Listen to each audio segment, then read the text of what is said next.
What is going on, guys? Welcome back to another episode of the Mets Central Podcast, episode 58. As the New York Mets fall to the New York Yankees in their recent three-game set, we are going to talk about that as well as the upcoming series against the Boston Red Sox, which starts tonight.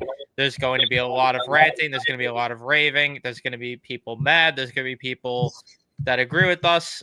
I don't know what to tell you other than the thoughts that I've brought up in the post game time and time again. They are just not playing a good brand of baseball right now. This is not fun to watch. And ever since I would say the end of June or the calendar flip to May, whichever time you want to pick, for me, it was really the Washington series. Ever since then and on, it has not been enjoyable to watch this team, to be completely honest with you, despite the record. But we got a lot to get into, like I said. So before we jump into everything, leave a like on your way into the show. Subscribe if you guys are new to the channel, especially if you're Met fans. Turn on your post notifications so you know when we upload or go live here on the channel. We will get to your comments, questions as they come throughout the chat. We are going to just stay on topic here, so you're not getting ignored by us. I don't know, Matt. You jump in. Tell me how you feel after the series, because I don't want to start yelling right off the rip here. No, listen, I'm not. Well, at least I don't want to yell throughout this episode because it's not gonna do anything for me.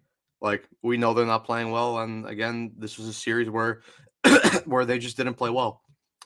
And listen, there are many concerns. I mean, you could look at the pitching, for instance, in this series. It wasn't great, even though I'm not going to blame the pitching, apart from maybe. I mean, the only guy I probably will end up blaming is McGill, just because, again, we've seen this story way too many times where, again, starts the season well, March, April, looks like a new pitcher. Calendar flips to May, and it's the same old Tyler McGill we know. The bullpen was 50-50 for the most part. You had some guys that pitched well, some guys that didn't pitch well, but again, it comes back to the thing is like how much can you really blame the bullpen when the main point, which is the offense, doesn't score and doesn't put guys in, or they do put guys in runners in scoring position, but they can't get that big hit across to really, break open a game or really put the opposing team under more pressure, because pretty much for the most part the Yankees, I mean, in my opinion, they were pretty comfortable throughout this whole series. Maybe for a couple times in game 2 where it was a little bit uncomfortable, like especially in the ninth inning where you had Fernando Cruz basically, getting the bases loaded, and then Lindor ends up hitting the sacrifice fly for the Mets to take the lead 3-2, and then that ends up being the winning run. But for the most part, like I said, the Yankees were pretty much comfortable through this whole series, and again, the point comes through to where the offense is just not doing their job, and I mean, that's pretty much it. Like, because like I said, like the defense you could blame, and the defense is a concern, and we'll talk about more in this episode. But again, like especially yesterday's game, when you only put up 2 runs and 3 hits across the whole game, it's like you're not going to win those games. And maybe there will be for the odd part where you do end up sneaking out those games, but in terms of like what we talk about, and we're big on this channel, overall consistency, like that's not going to win you baseball games in the long run. Now, look, I mean, could things change? Yes, but it's like we've been saying before. It's like, how many times can we keep saying that until it actually happens? I still remain hopeful that it will change, just because I trust the man at the top to make the decisions in order for those things to eventually come around. But it is frustrating. And then for the most part in the series, like there really is no positives to take. I mean, I can maybe only think of 3 positives to take, in which one, they didn't get swept, so which is good, I guess. 2, Griffin Canning again looked very good in his start. We'll talk about more. And then Edwin Diaz looked very sharp in his closeout inning that he had in the second game of the series. But overall, it's just more frustrating and disappointing play from this team. The worst part to me about this entire series as well, or I should say the worst part, because it's hard to pick one here, but one of the things that's annoying me the most about this series is you didn't even get beat by Aaron Judge in this series, really. Like, he had a couple of extra base hits, had a couple of big hits here and there, but it's not like they lost because Aaron Judge was being Aaron Judge. They lost because they urinated all over themselves and were getting beat by the DJ LeMahieu's of the world and getting beat by Paul Goldschmidt. And then, we know the grand slam that happened, of course, by Bellinger, but it's just so infuriating to sit here and watch the Mets pitching staff neutralize Aaron Judge either way for the most part. And you still don't come out on top because this offense is so garbage. And I'm so tired as well of seeing the expected numbers and all that stuff. To me, that stuff does matter. Like, I'm not someone that's a boomer, get off my lawn fan that doesn't like to look at analytics where I sit here and say, yeah, that stuff doesn't matter at all. It does have some weight to it to me. But the problem is, when are the results going to come? Because there's only so much the expected numbers matter and all that stuff unless you're getting the results. I mean, we talk about the opposite with Peterson last year, where the expected numbers said he was bad, but he was going out and giving the results. And that's why everyone loved David Peterson last year, because you were getting the results. Right now, sure, the underlying numbers are fine. They are second in hard hit rate, second in expected batting average, third in expected slugging, third in xWOBA, fifth in the lowest chase rate. But at the end of the day, none of that matters if the performance is not there. And to me, it's really two different things that are not pointed out really when you look at those stats. Number one, guys just don't look comfortable in the box. I mean, Juan Soto, we'll get into that. He's going to take up a bulk of the conversation, I'm sure, in this episode. How he does not look comfortable. Pete Alonso has not looked as good as of lately. And then, I mean, Brandon Nimmo, Mark Vientos just look, especially Vientos, does not look comfortable up there. Alvarez does not look comfortable up there. Tyrone Taylor does not look good up there. So that's way too many names that I just dropped here that don't look comfortable to begin with. And number two, the biggest problem is they are not hitting the ball in the air right now, it feels like, because the fact that they did not hit a single home run in Yankee Stadium throughout this entire weekend is problematic, to say the least. I mean, they have not hit a home run in how many games now? Was it the Brett Beatty home run, the last one against the Pirates? So Yeah. we're approaching almost a week here without this team getting a single home run. They got outscored by the Pirates. They got rinsed just now by the Yankees. What needs to change? I mean, we have talked about the hitting coach thing at nauseum. It does not matter because the record's going to save his job, unfortunately. But it's just, there are so many things where I want to sit here and say, all right, it's going to get better with the names they have. They are too talented not to. When is it going to materialize is what it comes down to, though. Yeah, I just I really can't answer that because even and even like I mean we'll get into Eric Chavez because like listen, I get it that it's the players at the end of the day, they have to go up there and perform.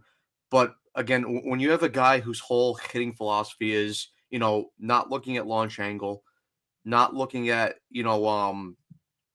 what's it called? Velo when you exit velo off the bat. And basically his whole motto is just place the ball where the defense is not. Whatever happens, happens. Like in modern day baseball, you're going to lose like that, and it's showing. And a big one because like a lot of people are talking about Francisco Alvarez. Well, we talked about this before. It's like the Mets are wasting the potential of Francisco Alvarez, and a big part of the reason why is because Eric Chavez is completely neutralizing his strength, which is his power. Like you're telling this guy to go up there and be a slap hitter, opposite field guy when we know that his main strength and the main reason why we were so hyped to see this kid come through the minor league system and eventually to make his major league debut, and we saw it when he came up here in 2023, was that raw power that he has, the ability to pull the ball. And we saw it all throughout the minor leagues. We saw it in the, I think it was the Future Stars game in 2018 where they played in Nationals Park, and he hit that long home run to left field. And it's like he comes up here, looks good his first season, which was a short sample size, but we saw the power, like I said. And then you're telling this guy to just go up there now and be a slap hitter when again, you're wasting the kid's potential, and it's just again with Chavez, like we talked about it, like this team won't take that next step eventually until he goes, and there's plenty of evidence to say that firing the hitting coach does work. I mean, look at the Texas Rangers, for example. They were struggling mightily to score runs and win games early in the season. They end up firing their hitting coach, and they're right now, I think, 3 or 4 games over 500. I think they're 24-21, and they've started playing a lot better. They started scoring more runs. So firing the hitting coach it does matter, and having a guy up there who actually that has a good plate approach, that actually uses analytics, that actually gets the guys ready in a way to and basically explains, okay, this is what the opposing pitcher is going to do, this is what you have to look for, this is how he's going to attack you. When you're basically putting your guys up there with no information whatsoever, especially against the better pitchers in baseball, yeah, you're gonna be bound to fail. It's gonna happen. And look, probably like we'll see it before, where because we've talked about it before, where with Eric Chavez, it's a bipolar offense. So there will be times like this where no one's hitting, and then there will be a week of games where everyone's hitting, and then the offense looks good. But like we said, we can't get excited over that because again, we know what's gonna happen. There will eventually be another dip, and then a rise, and then a dip, and you won't win baseball games like that. Well, in the short term you will, but in the long term overall consistency part, and then especially when you get to the playoffs, like we saw last year when the Mets played the Dodgers, and you're facing the better pitchers over and over and over again, you're gonna fail. You will lose, and we're seeing that right now when they're playing the better teams, and they currently have another hard series upcoming against the Red Sox, and then they have a 3-game set against the Dodgers at home, which again it's gonna be tough. So I mean, listen, like I said, like we've been saying, like everyone's saying, like Carson has been saying over at Mets Weekly, until Eric Chavez goes, nothing will change, and they will not reach their their potential ceiling of where they could be as a baseball team. Yeah, it just feels like it's literally the thing holding them back entirely in all this. But as I'm like dying here, I'm gonna try to get through the game recaps just to do that so we could get through and open up other conversations here. Because, like I said, we got a lot to get into in terms of the offense and even parts of the pitching staff. Even though, again, you don't fault them, there are concerns within the pitching underlying in all this. But either way, in game number one, you had Tyler McGill versus Carlos Rodon, and in the first inning, Juan Soto had a walk, stole a bag, but unfortunately, it would result in nothing at all. Tyler McGill would work into trouble in the bottom of the first, but worked out of it, thankfully. But unfortunately, in the bottom of the third, that would not end up being the case as he allows a couple of singles from Vivas, allows a walk to Judge, then allows another single from Bellinger, and then Goldschmidt would get one, which made it a 2-0 game. A lot of poor defense as well in there. You had a bad throw by Francisco Lindor, which did not help as well, which he probably should have ate the ball. Jason Dominguez would get a walk, and then Volpe with a sacrifice fly. Wells would walk, then another walk would bring in a run, and Tyler McGill gets pulled from the game right then and there as he was not able to find the zone. We go to the fourth inning where Brandon Nimmo would respond for the offense as the Mets had 2 on with 1 out, and Brandon Nimmo would get a single to make it a 4-1 ball game. The Mets would fail to drive in any more runs at all, and then in the bottom of the fourth, the Yankees would respond right back and extend on their lead, if anything, that they had prior, as Paul Goldschmidt gets an RBI single after Judge and Bellinger would get on, which made it 5-1, and then a force out from Dominguez made it 6-1. And as we fast forward throughout this game, there's really nothing to highlight other than in the ninth inning, the Mets teasing, as always, as they had 2 on with 2 outs. Lindor would get a double, which made it 6-2. Unfortunately, that would not matter because, of course, naturally, Juan Soto ends up being the final out of that game because how else would that one end? We go to the day game in game number 2. Griffin Canning on the mound versus Clark Schmidt. And throughout that game, uh, there would be a home run from DJ LeMahieu, which is probably a pop out in pretty much every other stadium except for maybe like 2 or 3 others. Ends up being a home run there to make it 1-0. Pete Alonso, that would tie the game with an RBI single. And of course, the Mets, who had 2 on and nobody out, end up making it or end up not adding too much further damage as Mark Vientos had a sac fly, but that was really about it, which made it 2-1. Cody Bellinger would tie it up at 2 with a home run as Griffin Canning surrendered another home run there. The Mets would get traffic in the 7th inning, and on a double from Tyrone Taylor, Brett Beatty would try to cross the plate. He did not end up doing that successfully, which resulted in the Mets not adding to their lead there. But in the 9th inning, thankfully to poor managing by Aaron Boone, the Mets were able to extend their lead there as they get the bases loaded. Lindor gets a sac fly to make it 3-2. Unfortunately, they would not do further damage, but Edwin Diaz would lock things down to hold on for the Mets to win it 3-2. And then in last night's game, game number 3, you had Max Fried versus David Peterson, which a lot of people, I think, had a feeling going into it would not go well considering the way the offense has been. And yeah, it was ugly early as an error by Mark Vientos right from the get-go, which we'll get into that in terms of lineup decisions and everything. Judge would get a double, Bellinger would get a double, which made it a 2-0 ball game. Peterson would limit the damage, and in the 2nd inning, the Mets get 2-1 and no outs, and they, of course, only get 1 run by the end of it as Jeff McNeil had a single, which made it 2-1. And there was really nothing else going on throughout the game until we get to the bottom of the 5th. I mean, there was some traffic for the Yankees. Peterson, though, worked out of the jam there and settled in nicely, gave a good amount of volume. And then in the 7th inning, the Mets had traffic with 2 outs. Unfortunately, though, did not get a run in. The bottom of the 7th inning, Braziban would come into the game, get the first 2 outs easily. Then he would load up the bases, get out of it, though, by striking out Volpe. And you thought, all right, the Mets are in a good spot still to potentially win this game here, which I did forget to mention, by the way, in the top of the 5th, you had McNeil who advanced on that wild pitch. So that was what tied the game up at 2. But it was tied at 2 late in the 8th inning, and Stanek comes in and implodes, unfortunately, surrendering a walk, a double, and then a fielder's choice would score a run, which made it 3-2. Thanks to a great throwing error by Pete Alonso, and the inning would get extended. Goldschmidt got a single, which made it 4-2. The bases would be loaded. You thought Judge would do it, but it ended up being Bellinger. And then the Mets looked like a bunch of mice rolling over and dying in the top of the 9th to end the baseball game there. Not good. Not good is all I could say. It's just between the defense, between the lineup. I mean, I don't know what you want to get into first, the defense or the lineup, but I'll let you take it away as I need to regather myself after talking so much here. I mean, I think the defense and the lineup both go kind of hand in hand because, especially we can talk about the last game of the series where, the second game, you watch Brett Beatty put a defensive masterclass out there at third base, and especially the night prior in the first game where you see Mark Vientos struggling to basically field the simplest of ground balls at third base, either not charging them or just completely bobbling them once he fields once he actually fields the ball.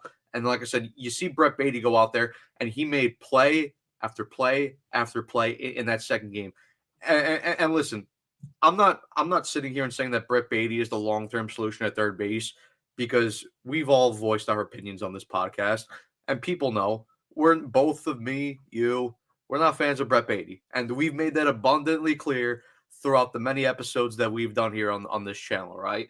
But for the short term, Brett Beatty, and I said this on the last podcast on Mets Weekly that we did with Carson. Make sure you guys go check them out and go check out that live stream that we did. And on that podcast, I said I'm not ready to commit to Vientos being the everyday DH and then moving Brett Beatty over to third just because I need to see more of Beatty with the bat. I need to see more improvements in the overall consistency with his offense. But in this series, that changed for me. And as I said, Beatty right now should be the everyday third baseman from now until the trade deadline, or whenever Stearns can make an upgrade there, or whenever a guy like Ronnie Mauricio, who just got called up to AAA a couple days ago, until he's ready to go and take over that position. But for me, and look, I still don't trust Beatty offensively in terms of long-term consistency, right? But in the short term, Brett Beatty at third base is going to give you a better chance to win. And moving over Vientos to the full-time DH, that's going to give this team the best opportunity to win.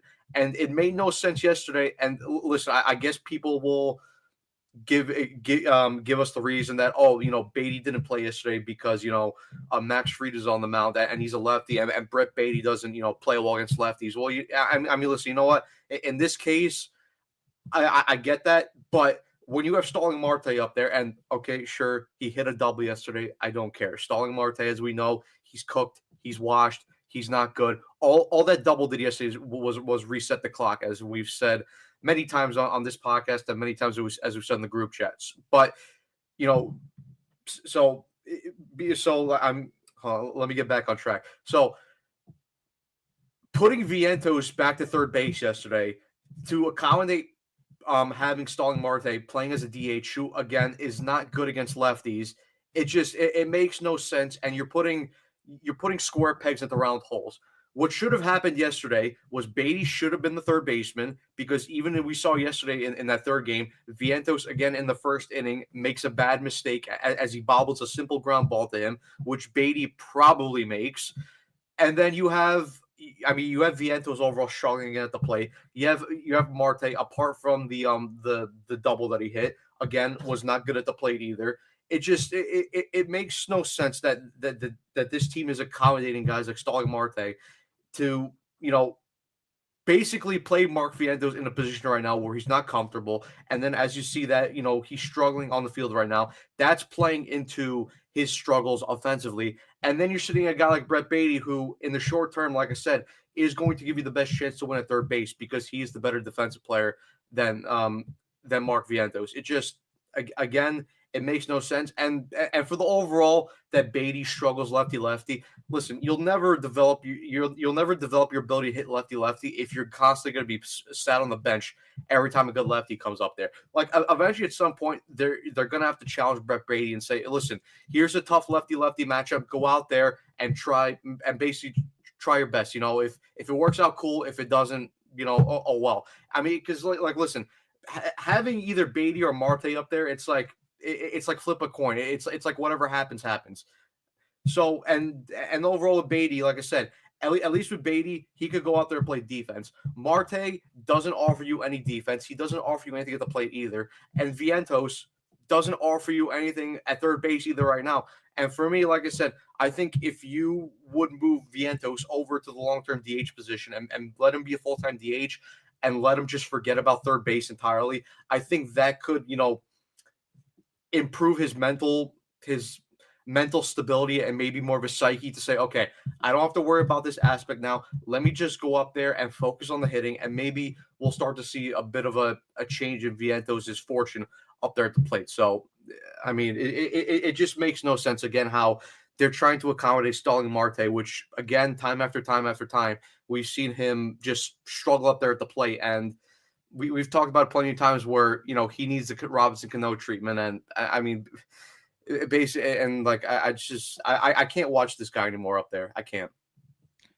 Yeah, and it's just like I said in the post game show, it's like magically, I don't know how it happens, but it's just this magical thing that every single time there's an opportunity to break the game open, it's like, yep, it's Starling Marte's turn to come to the plate every single time, because he gets the double, of course, with no one on. But, heaven forbid, the countless other times with men on base, he ends up getting a double. It's just the story of this entire team, though, really, because, you have Juan Soto who gets hits, just not with runners in scoring position. And then it goes for the rest of the offense, too. Vientos has been that way this entire year. Nimmo.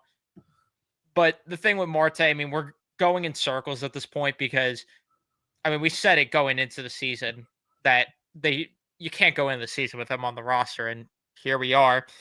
But the thing that drives me insane still is that he's in the middle of the lineup, even though he sits for multiple games. They just throw him right back into the middle of the lineup. I don't know anymore what you could do. And this is the thing that I want you to jump in with your thoughts on this with uh lineup changes outside of just changing the order here. I said yesterday, and I stand by it. At this point, I would call up Drew Gilbert because what is the worst that happens? Everyone else sucks. So the worst case is he fits in with the rest of the bunch. Because I would rather take my chances right now in him potentially being a spark plug and potentially being fired up coming to the major leagues and see what you have versus this crap where you're playing pretend with Jeff McNeil acting like he's some super utility man that he's not, which I get it. He had a good game yesterday. But between that, Acuna, who has not performed well lately, a Zokar, who's a joke of a bench piece either way, I'm at the point where I would just rather call up Drew Gilbert and just see what you have here. Because again, what is the worst that happens? No, I would. I wouldn't. And yesterday, we were having the conversation about like things that the team has to address at the deadline, and based on, like you said, like this team needs another outfielder. They need a DH. They need a guy who's either going to play second and third.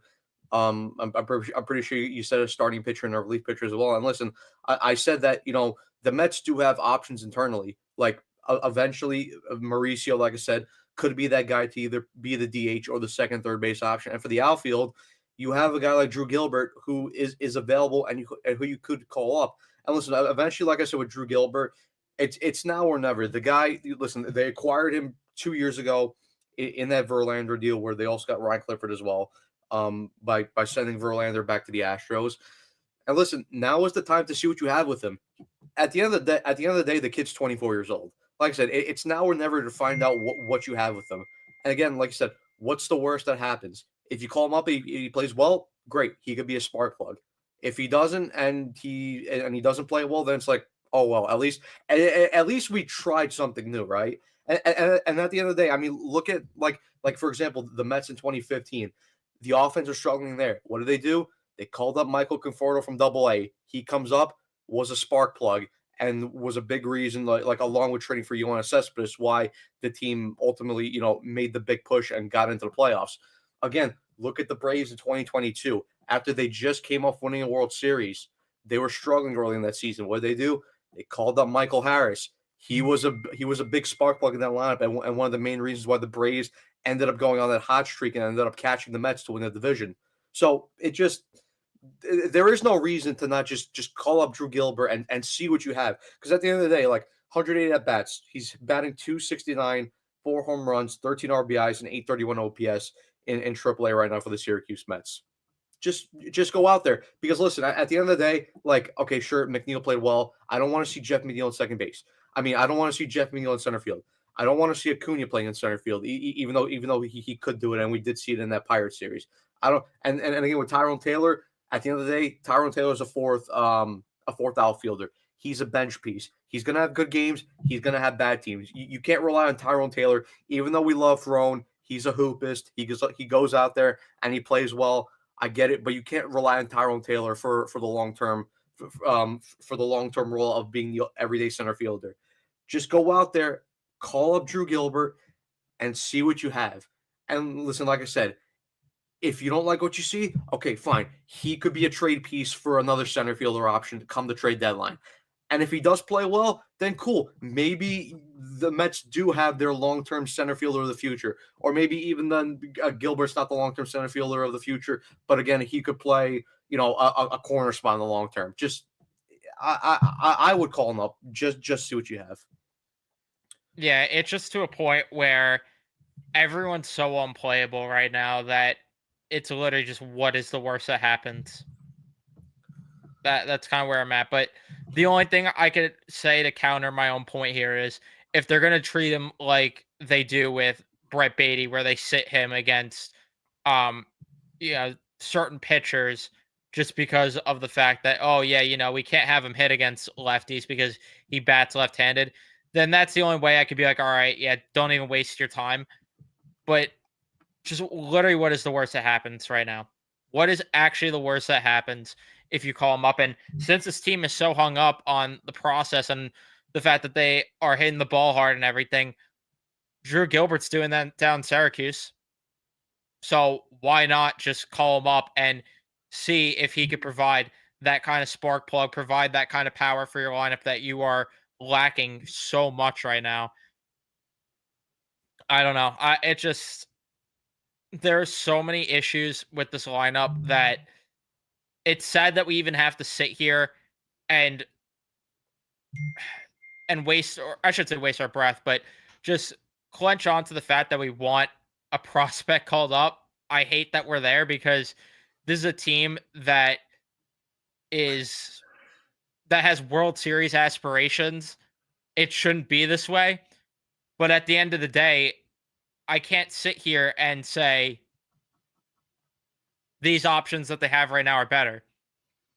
Because right now, and in Syracuse, outside of Drew Gilbert, you really don't have a lot of other options because Mauricio needs time. What are you gonna do? Call up Jared Young? I mean, he's hitting well down there. Is that who you're relying on though? Something just has to give. And this is where we'll segue though into the big conversation here because it really stems to the top of the lineup most of all right now. Since you're seeing those guys struggle, it is just affecting the lineup entirely. And the big elephant in the room here is Juan Soto, obviously, who did not have a good series. He has not had a Juan Soto esque season. I'm going to. My thoughts before I let you jump in are he needs to wake the hell up.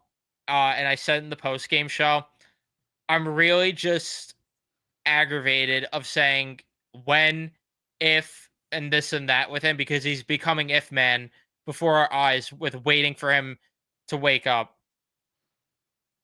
I don't know your thoughts on everything, but I am just from performance to body language to everything. I am not loving what I'm seeing at all from Juan Soto. No, he has to play better. Like that's basically, yeah, that's what I was laughing at before. No, listen, he's got to play better, and it's simple as that. Listen, I will continue to say this because I am probably the biggest Juan Soto defender out there. I'm sorry, like I still can't be worried just because I trust in his ability, and I've seen what he's done over his career in the short sample size that he has. From him coming up in 2018, from him being that big factor for the Nationals winning the World Series, for what we saw last year with him at the Yankees. Like, listen, I don't like to see that he's struggling right now. I can't turn on him. I'm sorry. I believe too much in the guy's ability. And listen, I don't like the fact that yesterday he hits the ground ball to second base later in the game. He doesn't run that out. I don't like that. I want to see you hustle. It's just I can't get worried like fully long term, and I get there's people saying it's like oh like this is what he's gonna look like in the first year of his this is what he's looking like in the first year of his contract. God, like why did we commit so much money to him for 15 years? And like listen, I get like I said I don't like that he's looking like this, but at the end of the day, this was all the same things that we were saying about Francisco Lindor in his first year, and look how that turned around. So yes, I listen? Like I said, I don't like that he's playing like this. I want to see him be better. I want to see him start hitting home runs. I want to start seeing him hit for power. I hate that the fact that basically a lot of his hits are ground balls, even though he is hitting the ball hard. I want to see those. I want to see those hits starting to be more in the air. I just fully can't turn on the guy and be like hit the full red button panic mode just because, like I said, we saw the same thing with Lindor in this first year and look how that turned around. So, like I said, I don't like that he's playing like this, but I'm not going to hit the red button just because I know the talent that's in there in that player. He's going to turn it around. I know he will. I hate how much this is reminding me of 2021 this season right now. It's just like they get off to the hot start. They're beating up on some bad teams. And I mean, on top of that, you have the Braves just far behind, and now all of a sudden they're winning games. But besides all that, it's just like the star player comes here that we've been waiting for and we've been hungry for. And this is what we're getting in year one. And he doesn't look comfortable. He doesn't. And I listen, I get that some fans want to cope and say, nah, oh, who cares about him not doing the shuffle and shaking his ass, grabbing his crotch, whatever. Part of that is who Juan Soto is the problem for me at least. Like for me, part of who Juan Soto is the personality on top of the baseball player that he brings onto the field, which helps him be the type of player he is and be the spark plug that he is.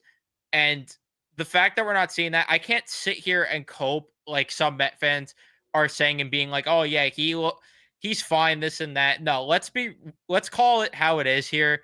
He doesn't look comfortable here. Does that mean it's never going to happen and it's not going to change? No, like we saw with Lindor, he did not look comfortable in his first year here, and things changed. It ended up being for the better in every way possible. Look at how much we galvanize around him.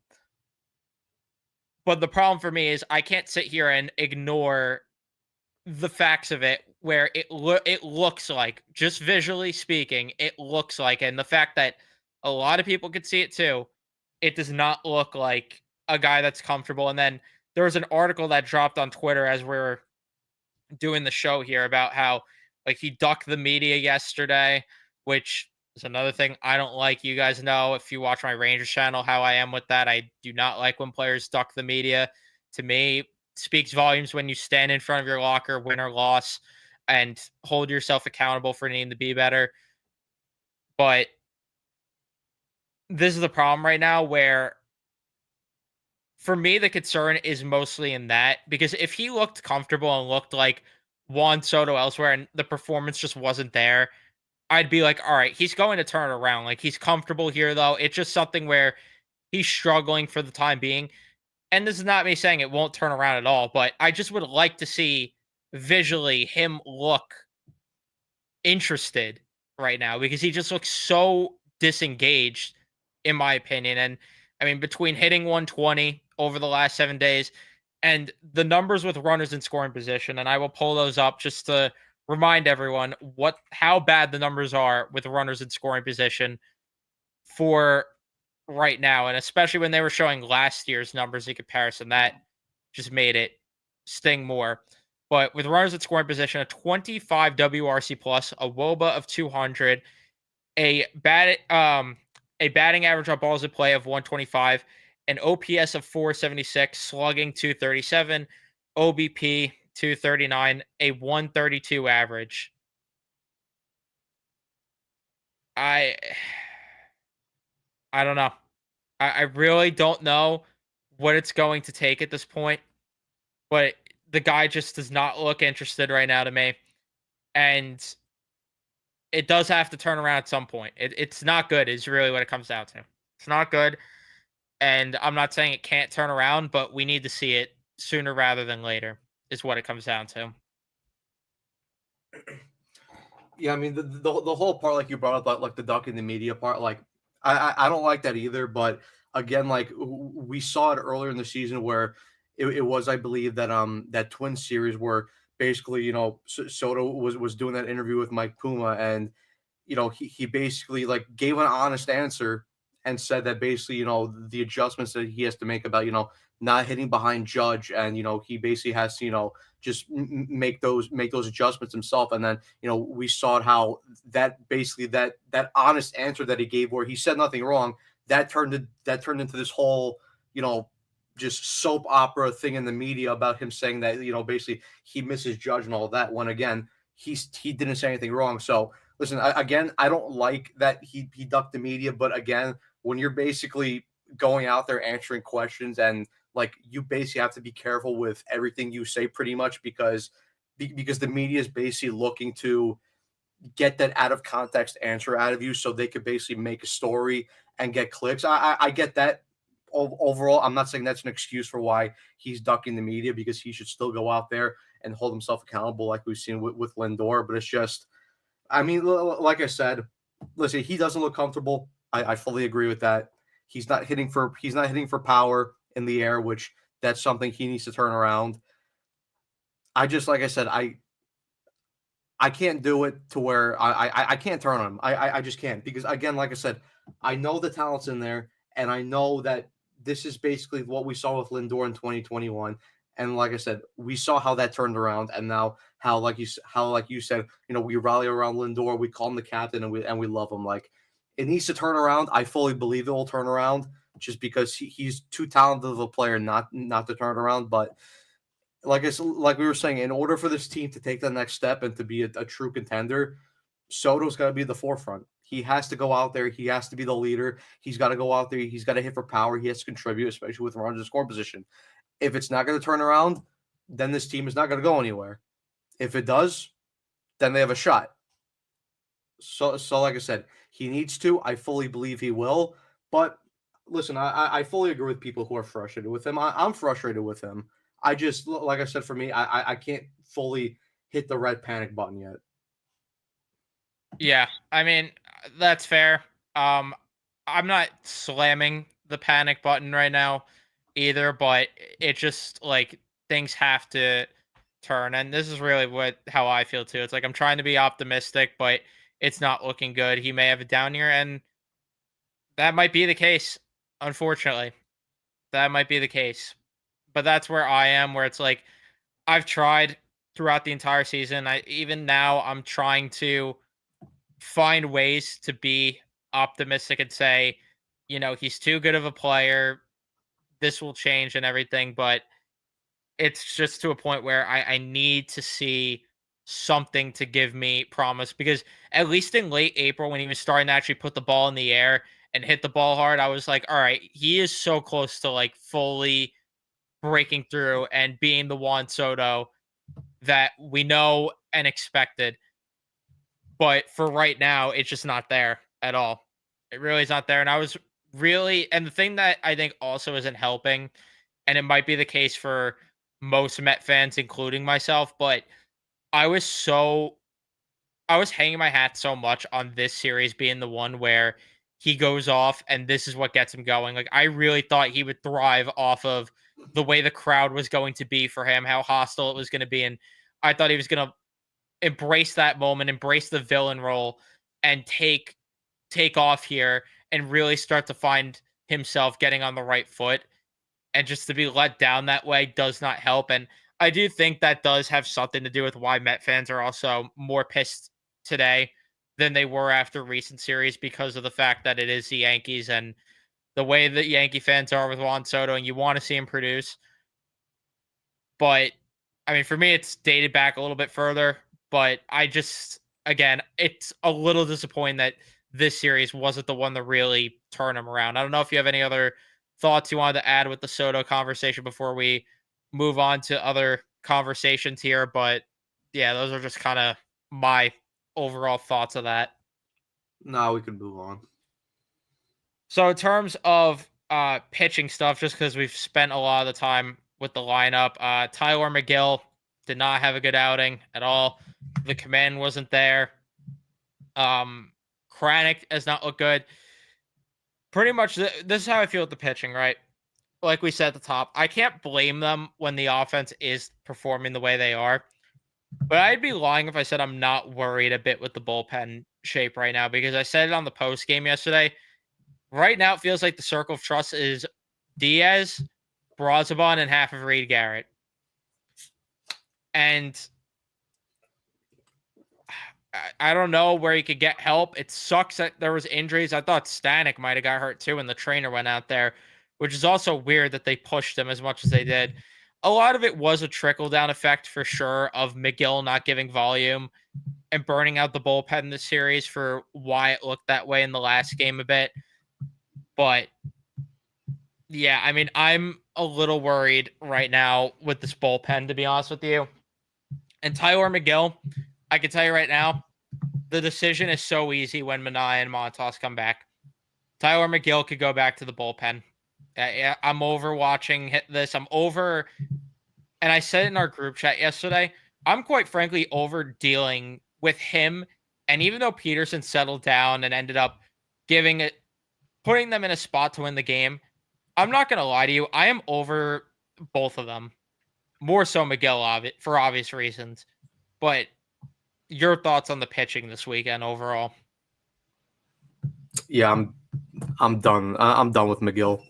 And I said this in the group chat. I'm like, I tried to give him, I tried to give him a chance. I loved what I saw from him early in the season, in March, in April, and in spring training. I thought he was taking the next step. He looked good, but I always said I won't be fully bought in until I see him do it in May. And it's 3 starts in a row now in May, and each start has probably gotten worse and worse and worse until we got to this outing where he just, I mean, he looked okay in his first outing. I mean, in his first inning, obviously he struck out Aaron Judge, but again, he just didn't have command of any of his pitches. His fastball is very poor. The slider, which we harped on and said, that's his big pitch, and in order for him to to make that next jump and become a very good pitcher, he needs to have that very good slider. And again, his slider has fallen off a cliff. His curveball didn't look great. His sinker didn't look great. I mean, it's just again, it's and like you said, when Minaya and Montas come back, the decision is very easy. McGill's going to the bullpen, or at very most, he's going to end up going to AAA even if he doesn't perform out of the bullpen. Because we saw it last year, they tried to put McGill in the bullpen, and he ended up struggling in that area too. And he eventually got sent down to Syracuse before he got called up. Later into season to make some later starts when Blackburn went down with his injury. So it's just and again, like you said, with the bullpen, it was a trickle down effect because and listen, I didn't have a problem with because I mean we'll probably talk about it a little bit more on this podcast about Mendy and about how we don't like how he's a bit late with his hook in order to pull out pitchers. I didn't have a problem with him trying to push McGill to the third inning just because it's the third inning at the end of the day. You're playing 9 games in 10 days against both against the Yankees, the Red Sox, and the Dodgers. So you're going to need your bullpen and your pitching staff to be as healthy as possible. So I didn't have a problem with him trying to push McGill to the third inning just because you have to preserve your bullpen. But it got to a point where you had to just take McGill out of that game, and he only went two and 2/3, and you saw a large part of the bullpen had to be used in that game. We saw Nunez get used in that game, and that was probably a big reason why the Mets probably ended up sending Nunez down, just because he was the only one that had options, and they needed to call up a couple fresh arms, in order to supplement the bullpen and just give them a little more rest and a little bit more energy, in the for the upcoming game. So yeah, I can't, like you said, I can't do it anymore with McGill, and the decision's simple. He's going to go to the bullpen when Minaya and Montas comes back because Canning has earned a spot. David Peterson, even though like we might not believe in him fully, like at least Peterson for right now, he's at least showing a bit more than McGill, and he's getting the results because at the end of the day, he's a results man, as we say many times in this podcast. But it's just I can't do it with McGill anymore. Yeah, it just we're having this conversation way too much. It's just way too many times we're having this conversation about him, and I'm just so exhausted of it. That's what's really annoying. It's just like D's saying, most of the pitches were out of the zone, afraid of contact. He was nibbling a lot. He literally just had no command though of his slider. Like that's really what the Achilles heel was. Just no command. He might have.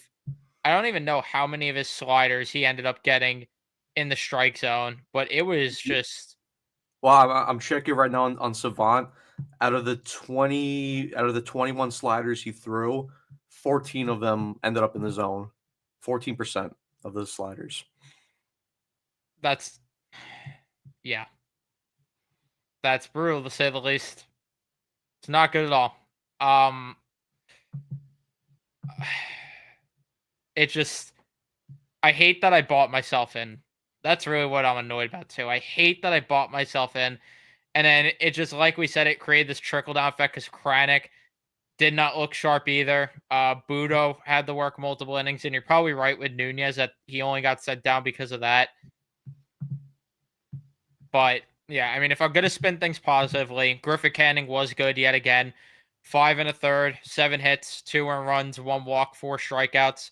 What'd you like about his start, other than the fact that I mean, I can tell you right now, I loved the way that he was utilizing his fastball, and I've loved it all season long because we were scared about that going into the year.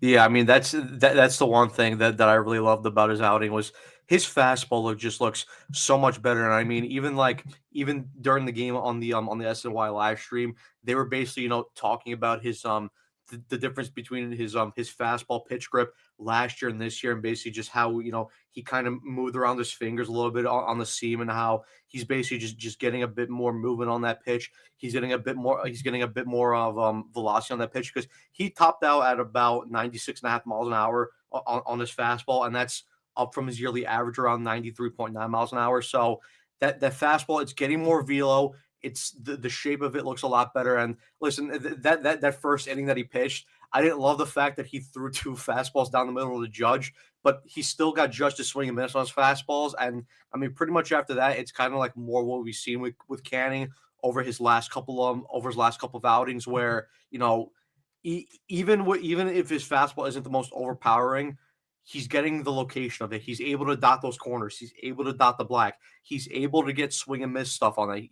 And if it's not, he's getting light contact on his pitches. And even then, his changeup again looked very good through that 27 times. His slider again looked very good. I mean, just overall the swing and miss stuff was there. 17 swings, 4 whiffs on the fastball, 18 swings, 4 whiffs on the changeup, 11 swings and 6 whiffs on the slider. And it's amazing how like a couple changes to basically your grip and how you utilize your arsenal could just turn around your fortune as a pitcher. Because like as we talked about before, Griffin Canning last year was statistically one of the worst pitchers in Major League Baseball. Gave up, I believe, the most home runs, or was towards the top of the list of giving up the most home runs as a starting pitcher in baseball. And it's just he's going out there and listen. He gave up the 2 home runs to both LeMahieu and Bellinger. Obviously, he didn't get the fastball in enough on LeMahieu and just took it out to the short porch in right field. And then with the Bellinger one, I didn't love that. And we've said before, and even Frank on Mets Weekly brought this up, where Cody Bellinger is notoriously a very good low ball hitter, and you threw him a slider along the zone. So I didn't love that pitch location, but overall, he went out there, he threw strikes, had command of the strike zone, didn't walk a bunch of guys, was limiting hard contact, and he's just going out there every basically 5 days, and he's giving them he's not giving them like length to where we would love it, where he's basically going out there and giving you 6 very good outings every single start, but he's giving you like anywhere from 5 to 6 very good innings. And listen, I was surprised a little bit that Mendy tried to push him a little bit in that 6th inning. I didn't have a problem with him starting the 6th inning, but I thought after the Dominguez single where he took it up in the middle, that's where basically I would have pulled Canning, but then obviously they keep him in.